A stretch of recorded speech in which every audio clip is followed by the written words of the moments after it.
आता त्याच्यामध्ये सगळे गेले 5 जण गेले काय वाटत नाही, पण तो ओमराजे निंबाळकर आहे ना, राजे हा शब्द काढून टाकला. आत्ता आमच्या सभागृहामध्ये एका भाषण करतायत, राजे हा शब्द त्यांना शोभत नाही. राजे पळकुडे नसतात, गद्दार नसतात. राजा राजा असतो ना, त्याने हा राजा शब्द काढा आणि पळून जा. सांगा मी ओम निंबाळकर आहे म्हणून आणि पळा, गद्दार व्हा, काही आम्हाला फरक पडत नाही. राजा शब्द लावू नका.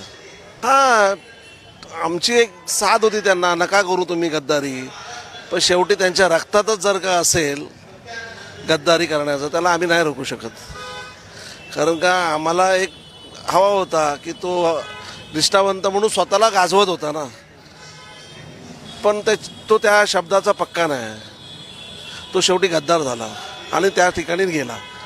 देनकडून आमच्याकडे पैसा नाही आणि तो पैसा त्यांच्याकडे आहे.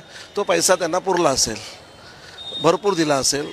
कारण त्याचे 7 जन्म त्यांची उपाशी असलेली मुलं ती आता पोट भरून जगतील म्हणून ते लोक तिकडे गेले.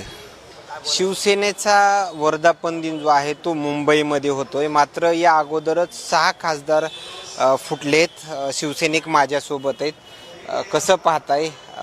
खरं तर या अगोदर आमदार फुटले, आता खासदार फुटत आहेत. कसं पाहताय पूर्ण प्रकरणाकडे?